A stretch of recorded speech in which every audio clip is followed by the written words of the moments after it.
Now, this door was closed. I open it up. I get right here, and Sharon's laying in the floor, face down. Didn't know what to do, and just kind of looking around, kind of stepping back like that. And about that time, I heard the really, really loud noise. And when I heard that noise, it really did scare me. And boom, boom! This is Thomas Randolph, and he's reenacting his wife's murder. And I don't know if I shot him once, I shot him twice. Come back down this way. Sharon? Sharon! He's saying she was killed by a robber. But this is Thomas's sixth wife, and his fourth one to die. He's telling the cops a story that's actually a complete lie. In reality, he hired a hitman to kill his wife before killing the hitman too, all for his own personal gain. Police think this is an open and shut case, but Thomas believes he's a genius and can continue to cover up the terrifying secrets he's been hiding from them for the last 30 years. On May 8, 2008, Las Vegas police received a phone call. 911 emergency. My wife's been shot and there's a guy in my house and I shot him. Is she hurt too? I hope she's dead. Where is your wife in the house?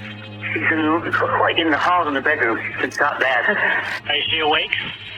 No. 6 minutes later, police arrive at the scene to find Thomas's wife Sharon dead in the hallway and a man later identified as Michael Miller in the garage. Lying next to Michael's body is a gun, a bag of jewelry, several bullet casings, and a ski mask. Sharon had been shot once and Michael 5 times. According to Thomas, Sharon had walked in the house alone where she came face to face with the robber who shot instantly. Thomas then followed in, saw Sharon's dead body, and eventually shot the robber dead. But immediately, the cops don't buy it. The forensics simply don't line up with what he's saying. There's bullet casings far away from where he said he shot, and he's not acting like someone who just lost his wife. But why would he have done this? Well, the cops would come to find out that Thomas has $300,000 in life insurance payments waiting for him since his wife died. He just needed to convince the cops that he didn't kill her. And he had the perfect explanation ready. We went to a nice dinner for Mother's Day. We're getting ready to go to the movie, and she says, forget the movie, let's go home, ass. And we're doing like 90 miles an hour. About that 2 miles, we did it pretty quick to get home. That's what Thomas told detectives, but the next 30 minutes went down much differently to how he explained it. At 8:26 p.m., the couple stopped by a gas station before heading home. 4 minutes later, they arrived home, and Thomas began to pull into his garage, but asked Sharon to get out of the car before he drove in. As he entered the garage, Sharon walked inside the house towards the master bedroom. At around 8:30 p.m., Michael Miller stepped out of the bathroom and shot Sharon in the head. Thomas then walked inside, and instead of freaking out or rushing to save Sharon, he walked over to Michael and shook his hand. Miller then took off his ski mask to relax, but walked towards the garage to leave. But as he turned his back, Thomas followed him into the garage and fired shot after shot into Michael's head and back, killing him instantly. Shortly after, Thomas then called the police and attempted to give CPR to Sharon until they arrived. The thing is, the phone call didn't come through until 8:45 p.m. The cops were able to speak to one of his neighbors, Mark, who heard the gunshots and was able to help them figure out exactly when it all happened. Mark told them that it must have been around 8:30, and sure enough, they were able to look through his phone records and find the exact moment was about 8:33 p.m. It took 12 minutes for Tom to call 911, but he told detectives on the scene that he didn't wait longer than 2 or 3 minutes. On top of that, in a short interview that night, he told officers that he hadn't heard a gunshot. Did you ever hear any shots? I didn't hear anything, but I'm really deaf. But on the 911 call, he told dispatchers this. Is he alone? Yes, well, as far as I know, I didn't. I just heard shot. He'd been caught in 2 lies now, and while they may seem inconsequential, they actually opened the doors to a giant web of deceit and fake stories and set the cops firmly on his tail. So much so that they decide to schedule another interview a few days later, asking Thomas to walk them through the murder scene and detailing exactly what went down. Quickly, you'll notice exactly how narcissistic and downright insane Thomas is, as it becomes clear that he's lying every step of the way, and he's loving every second of it. Give us your name, and then explain to us what your understanding is of what we're going to do here. My name is Tom Randolph. My date of birth is 2/2/55, and it's my understanding we're doing a walkthrough of the house, kind of a reenactment of what happened last Thursday. It's your desire to come out here and do this for us, right, so that we can get an understanding of what was going on? It's my desire, not my desire, but I'm cooperating with you. Before they've even started the walkthrough, it's obvious that Tom is extremely high in this interview, and he even admitted it himself later on. Remember, this is just a couple days after his wife died, and it doesn't seem like he's going to take it seriously at all. The driveway, about when I start to make the curve, about there we start opening the door up. So she gets out, closes the door, she goes on in, starts walking in. I give her a little bit of head start to get to the door. She's going in the house about right now. Well, I actually start shutting the door as I get in. I would have already shut the door. It would have been coming down as I start getting out. This is it, just coming on in the house. Now this door was closed. I open it up. I get right here and Sharon's laying in the floor, face down. Her head's just barely in the bedroom, if that. I said, Sharon!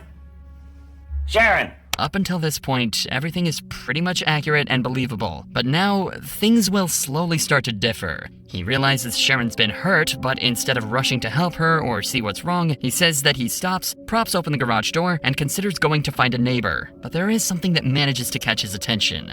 About right here, when I was like this, I was trying to kind of get a view. I thought I just seen like a shadow or something over this way. And I remembered that there's the 9mm right up here, because earlier I'd taken all my guns, put them in a suitcase, was gonna take them to Utah and switch the guns around. I reached right up here, got the gun, and as I got the gun, there's also an extra clip. There's a few up there, but I got the gun and the clip, and I'd already started to run, and then I just reached up just like that, grabbed it, stuck it in my pocket, came around just like that, and about that time he's right up on me. Just right up on me. We actually touched right about here. Coming out, I was actually gonna try to be slow, and look out, but it just happened too quickly. Came up and he kind of banged into me, bit my mouth or something, trying to say something like, what the f***? But he was doing something, going for something. And as we got up in here, and he kind of rushed up on me a little bit, and that's when I just pushed him, boom, boom, boom! And he started going out toward the shed. It feels as though Tom is performing this to detectives rather than just showing them what happened. He's enjoying this far too much, to the point where he's actually just made a huge mistake. He just told the detectives that he shot Michael here, in the hallway, not in the garage where it actually happened. Of course, the detectives don't know that yet, but this will later become one of the biggest clues they'll use to try and convict him. I don't know how many times I shot him, but I just kept right on going. Boom! Boom! Boom! Just laying there, and I look back because I'm trying to make sure everything's cool, kind of stepping back like that, and about that time I heard the really, really loud noise. And what had happened is I guess he had hit the refrigerator, and when I heard that noise, it really did scare me, and boom, boom! Except the door didn't come down. So according to Tom, he put a total of between 7 and 8 shots into Michael, 6 in the hallway, and a couple more near the door to the garage. And then started coming back down this way. He wasn't moving. Some noise. Sharon? Sharon! Sharon! She's not. What are you doing now? I'm just kind of trying to see if anything else is going on. Like there's anybody around. And Sharon's laying right here. It was at this point that Tom says he called 911. In his words, roughly 2 or 3 minutes after the shots went off. He says that the line was busy the first time he tried, but he was able to quickly get on the phone with a paramedic who helped him administer CPR. This was almost the strangest section of the interview. So far, Tom doesn't seem to have displayed any grief or urgency around seeing Sharon dead. And that only becomes more obvious now when he's given a chance to maybe save her life. Listen to the way he describes giving CPR to Sharon, and see if it sounds at all like what a grieving husband would say. He was basically telling me it was going to be yucky. I don't remember the words he used, but he said that we needed to take care of Sharon or she was going to die. It wasn't going to be pleasant, is maybe what he said. And I said, that's okay, I can do it. Let's just do what we got to do. Obviously, the paramedic didn't say any of this. No medical professional will say anything that might worry you or cause you anxiety before administering aid. So you might think it's odd that he made that up, but it's not even the weirdest part. It seems like he told me to lay the phone down now and roll her over. Now this is the back part, and it was bad then, but it's really bad tonight, so it may not be exactly like that. But I laid the phone down something like that. I said, Sharon. I'm trying to get her to respond in some way. So I tried to roll her over, several times, and I couldn't get her over. It's just too much weight for me. It was hurting me, and I remember grunting and trying to get her over. I just had to jerk her. It wasn't like a gentle, loving thing by any means. It was like, and about the third time it jerked enough that she got up kind of straight up, and I could just kind of push her over. And I know the whole time I'm probably crying and yelling, Sharon, talk to me, something like that. And she came over, and it was the grossest thing I had ever seen in my life. The last things on your mind when you're trying to save your dying wife should be how gross it looks or how tired you're getting. You would be putting every ounce of your energy into saving her life. But all that Thomas can apparently do is allegedly muster a couple of shouts and cries for her. Retrospectively, it seems obvious that this is all an act, but the problem is, the cops don't have any evidence yet and barely know anything about Tom himself. All they know is that he's the sole survivor and a very strange character, and he's only gonna get stranger. Just like that, just kind of...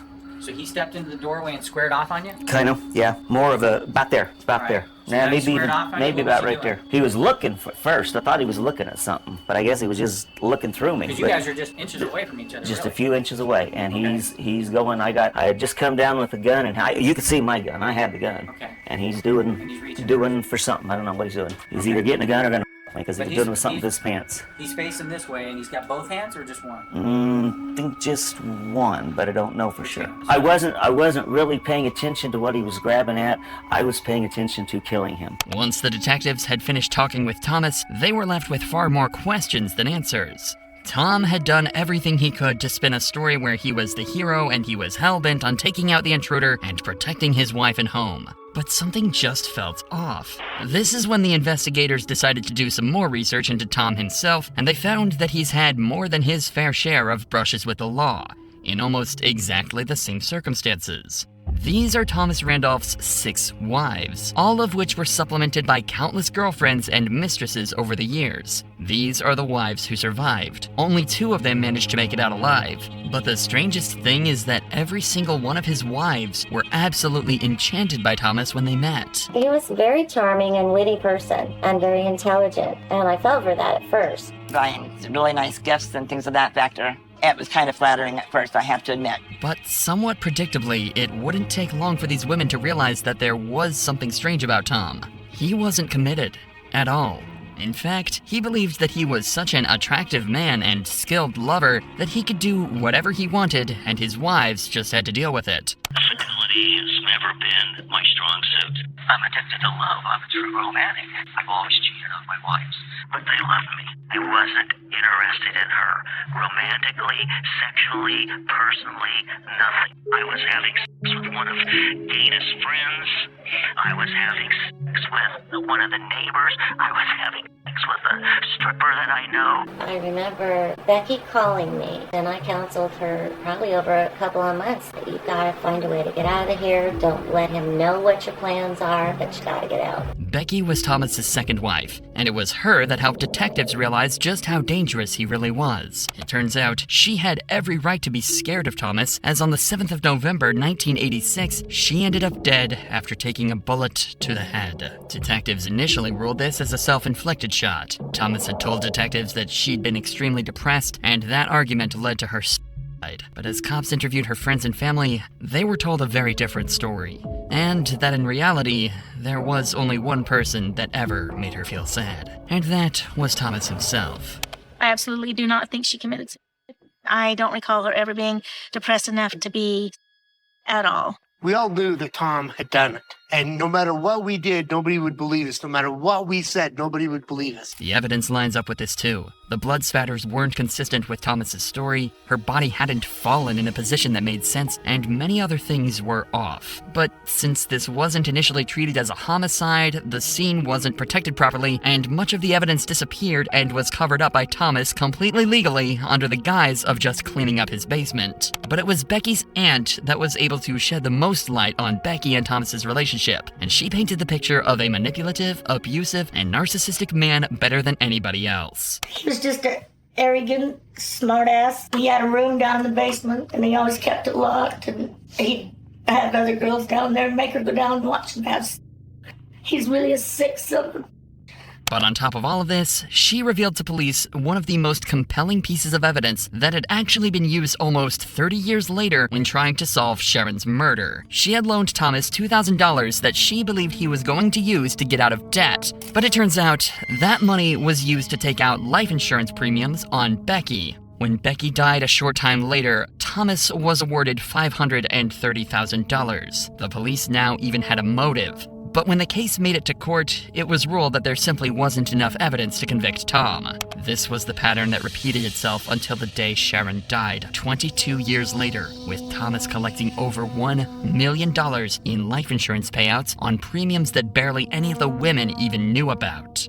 And he didn't try to keep his new wealth a secret either. He was well known to use drugs, date strippers, and buy girls gifts whenever he could, and he was proud of it all too. But to make things even more suspicious, he even tried to claim that he never took out these life insurance policies at all. There's nothing secret about this. I never took out life insurance on any wife because you can't just go insure anybody. They have to do a medical history. They have to pee in a cup and they take blood. And this is what just irks me about all of this. Well, he secretly took out insurance. That is a total lie. So at this point, the cops are aware of exactly what's happened to all of Thomas's 6 wives. 4 have turned up dead, and on all of them, he's taken out suspicious life insurance. They have dozens of witnesses, all with nothing good to say about him, and they just don't believe any of his stories. To make matters worse, his walkthrough of Sharon's murder site was, frankly, laughable, so they're led to believe only one thing. Thomas is a murderer, and he killed Sharon. That led the cops to June 3rd, 2008, when he was brought in for interrogation. This, after all they'd been through, is where they were able to see the full scale of Thomas's insanity. How would you sum yourself up? I'm a cocky always have been. But I'm also really nice and generous. I'm a smart I should have been on the dream team. Always wanted to be a lawyer. Really? Yeah.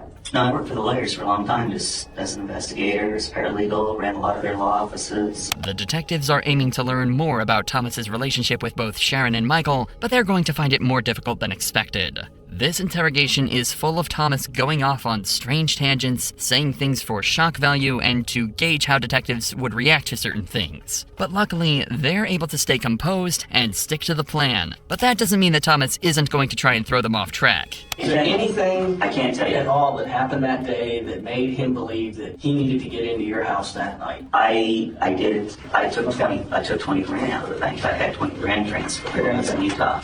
But he's been with you then when you've had large amounts of cash. I've always got large amounts of cash, but yeah. Why don't you think he shot you? He was trying to shoot me. I've told you this over and over. He was trying to shoot me. I like you. You I don't like, by the way. Okay. I don't know why, I just don't like you. Thomas would actually hold this opinion for years to come. Dino Kelly is the most disgusting excuse for a man, let alone a detective. It seemed as though he was almost insulted that someone of a lower intellect than him was investigating him. He fully believed that he was a smarter, better person than that detective. Thomas is a complete narcissist, but he's also extremely strange in another way. I've talked to you more than anybody I've talked to in Las Vegas since I've been here, rather than Sharon and Colleen and the grandkids. So you're like my best friend, dude. Well, shouldn't have secrets. Shouldn't have secrets? That's right. What do you mean? Everybody's got secrets. Unless you come and just tell me I'm under arrest, or you just really need to talk to me to clear something else up, I'm probably not coming back out here for at least 30, 40 days. You think we should tell you you're under arrest? No, because if you already f***ed up, you f***ed up. This one's an easy one for you. This one's an easy one for you because the forensics is there. It has its issues. Everything about the way Thomas talks is just a little bit creepy. He truly thinks he knows better than anyone else in the room, and that nobody is going to catch him. And as the interview ends, he decides to end it all off with one of the strangest and eeriest lines he could have possibly said. It's not that I don't trust you, but I think I'll take my bag with me. Is your wife good looking? What do you think? To kill for. Outside of discovering just how weird of an individual Thomas is, the cops were able to extract a little more information in this interview. They found out that Michael had done some handyman work for Thomas in the past, and that they'd apparently become somewhat good friends over the past few months. But things weren't lining up, and they needed to get a second account. So detectives tracked down Michael's family and decided to interview one of his brothers to see what he knew about Thomas. It's from this point onwards that all the puzzle pieces would start to fall into place one by one. How did you meet Tom, do you know? Say he was on the street corner, and they pulled up to him and asked him, did he want to do some work? Was he getting paid then for what he was doing? He said he was getting $600 a week. Did he say how often he had contact with this man, Tom? It was all the time. At the time, Michael was down on his luck and essentially homeless. He wasn't making much money, so when Thomas approached him out of nowhere and offered him work, he jumped on the opportunity and developed a connection to Thomas. He felt almost indebted, something Thomas would soon begin to exploit. Did you ever know your brother to have a gun? No. My brother wouldn't kill nobody. The thing is, the evidence showed that Michael almost certainly had killed Sharon. He had his own firearm, he was in the house before Sharon and Thomas were, and all the forensics lined up to show that he was almost certainly the one to fire the shot. The question was why, and thankfully, Michael's best friend might have the answers the detectives need. He always talked about the man he met at the store. He told me he wanted me to kill his wife. I said, for what? He said, I don't know. He told me he wanted me to kill his wife. Their suspicions had been confirmed, and if it wasn't already clear enough for them, multiple members of Michael's family all said that he'd called them saying he was about to come into some money. His brother even claimed that he'd received that phone call the night before he was killed. The detectives were now certain that Thomas Randolph was guilty. They're sure that he manipulated Michael and hired him to kill Sharon. The problem was proving it. Everything they'd gathered so far was hearsay, circumstantial evidence, and Thomas knew it. He believed that he committed the perfect crime, that there was no forensic evidence to back their case up. But he was dead wrong. Hello? Can I talk to you real quick? Put your hands on your head right now. Put your hands on your head. Taser, let me see. Taser, take. You're on the ground, on the ground! Yes, my God! You're under arrest. I understand it. Walk, all right? Yeah, walk it slow. In order for detectives to have made this arrest, there were 2 question marks that they had to solve. But doing so would allow them to put Thomas away for life. Detectives had spent hours combing over the scene of the crime, Sharon's body, Michael's body, and everything surrounding them. To them, it was clear what had happened to Sharon. But as they looked closely and reviewed what Thomas said happened, they slowly spotted some inconsistencies, including one that would be the difference between him walking free and dying in a cell. Thomas had told detectives that he fired around 7 bullets in the hallway to the garage, starting from his room and pushing him towards the door. But the forensics said otherwise. In fact, there wasn't a single strike mark or blood spatter in the hallway, and only 1 bullet casing lay right next to the door to the garage. Did you observe any blood in this area? No, there was none. Would you expect to see a bullet impact somewhere in that hallway? Certainly. Did you see any impacts in that No. hallway? Why was that significant for your investigation? Because we didn't find in the hallway ballistic evidence that supported the description that Mr. Randolph had given for the shooting. But past that doorway into the garage was a different story. That was where Michael's body lay, surrounded with multiple bullet casings and blood stains. 1 casing had even made it to the far wall of the garage, on the other side of the cars. It was physically impossible for any of the shots that Thomas described to have resulted in this layout of evidence. He had to have lied to detectives about this. But this wasn't even the most damning piece of evidence the cops found. A skilled defense could and would argue that Thomas had simply misremembered. After all, it was a tense situation, and mistakes are made. But there was one single item that put Thomas dead to rights, and proved without a shadow of a doubt that his entire story was false. Thomas claimed that the intruder was wearing a ski mask when he broke into the house, obscuring his face. He said that he couldn't see who the intruder was, and that he was still wearing it when the shots were fired. So why was the ski mask still fully intact without a drop of blood anywhere on it? Did you notice anything about its condition? Yes, the crime scene analyst with gloves examined it. We did not find any defects in it, like bullet holes or blood on the ski mask. Was that significant in relation to what you had learned from Mr. Randolph? Yes, it was. Why? Because Mr. Randolph described colliding with Mr. Miller in the doorway, and he was wearing the ski mask. and that he started shooting at him continuously until he went to the floor in the garage. In reality, Michael had removed the ski mask to talk with Thomas after the hit was complete, before walking to the garage to leave. Using these two small inconsistencies, that's what detectives were able to figure out. Detectives went back and forth with the defense for weeks trying to convince a jury of this story, bringing in countless witnesses including Michael's family and one of Thomas's mistresses. The prosecution wasn't able to use any evidence from previous cases, such as Becky's death, and as such couldn't paint the picture that they really wanted of Thomas. That's what made the wait for a verdict so much more nerve-wracking, not just for detectives, but the friends and family of everyone that Thomas had harmed. Mr. Dyer, has the jury reached the verdict? Yes, ma'am. The clerk will now read the verdict. District Court, Clark County, Nevada. State of Nevada plaintiff versus Thomas William Randolph, defendant. Verdict. We, the jury, in the above entitled case, find the defendant, Thomas William Randolph, as follows. Count 1, conspiracy to commit murder. Guilty of conspiracy to commit murder. Count 2, murder with use of a deadly weapon, Sharon Randolph. Guilty of first-degree murder with use of a deadly weapon. Ladies and gentlemen of the jury, are these your verdicts as read? So say you one, so say you all?